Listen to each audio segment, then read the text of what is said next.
আসসালামু আলাইকুম। আজকে আমি আপনাদের দেখাবো আপনার গার্লফ্রেন্ড অথবা আপনার বউয়ের ফোনের কল কিভাবে আপনি আপনার ফোনে নিয়ে আসতে পারেন এবং আপনি চাইলে ফোনের কল রিসিভ করে জেনে নিতে পারবেন আপনার গার্লফ্রেন্ড অথবা আপনার বউ কার সাথে কথা বলে। এজন্য আপনাকে কোনো ধরনের সফটওয়্যার ইনস্টল করতে হবে না, কোনো জিমেইলের প্রয়োজন হবে না। আপনি খুব সহজে এই কাজটি করে নিতে পারবেন। তো কথা না বাড়িয়ে চলুন দেখে আসি আপনি এই কাজটি কীভাবে করবেন। বন্ধুরা, এর জন্য সবচেয়ে প্রথমে আপনাকে যে কাজটা করতে হবে সেটা হচ্ছে আপনার প্রেমিকা অথবা আপনার বউয়ের মোবাইল ফোনটি হাতে নিতে হবে। হাতে নেওয়ার পর আপনি তার মোবাইল ফোনের ডায়ালার ওপেন করবেন। তো ডায়াল প্যাড ওপেন করার পর আপনি এখানে একটা কোড লিখবেন, সেটা হচ্ছে ***62** এরপর যে আপনার মোবাইল নাম্বার আছে যেটা আপনার চালু আছে সেই নাম্বারটা আপনি এখানে দিয়ে দেবেন। সিম্পল আমি এখান থেকে একটা নাম্বার দিয়ে দিলাম।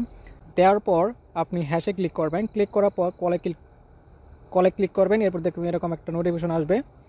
তো দেখতে পাচ্ছেন call forwarding were not reachable.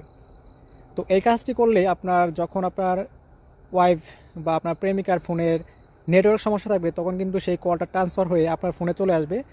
তো এর জন্য আরেকটা কিছু কাজ করতে হবে। সেটা করার জন্য আপনি আপনার ফোনের সেটিংয়ে চলে যাবেন।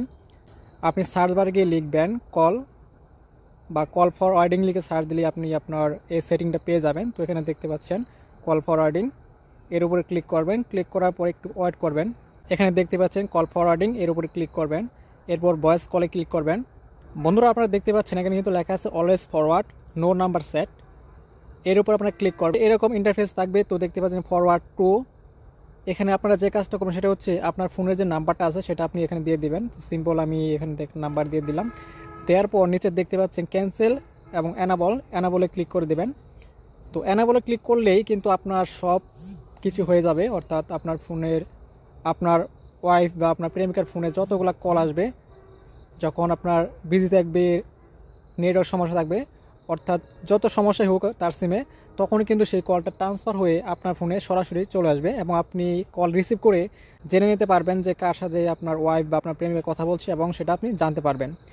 এছাড়াও আপনারা চাইলে আপনাদের অনেকগুলো যে সিম যদি বন্ধ করা থাকে সেগুলো কিন্তু এটার মাধ্যমে আপনারা সেই সিমগুলো চালু রাখতে পারবেন, অর্থাৎ সেই নাম্বারগুলোতে আপনার যে বর্তমান যে নাম্বারটা আছে সেটা সেট করে দিলেই সেই ফোনের কলগুলো কিন্তু আপনার ফোনে চলে আসবে। তো বন্ধুরা, যদি এই ভিডিওটি আপনাদের কাছে ভালো লাগে তাহলে প্লিজ ভিডিওতে লাইক, কমেন্ট, শেয়ার করবেন এবং অবশ্যই এই চ্যানেলটি সাবস্ক্রাইব করবেন। তো আজকের মতো এই পর্যন্ত, ধন্যবাদ সবাইকে।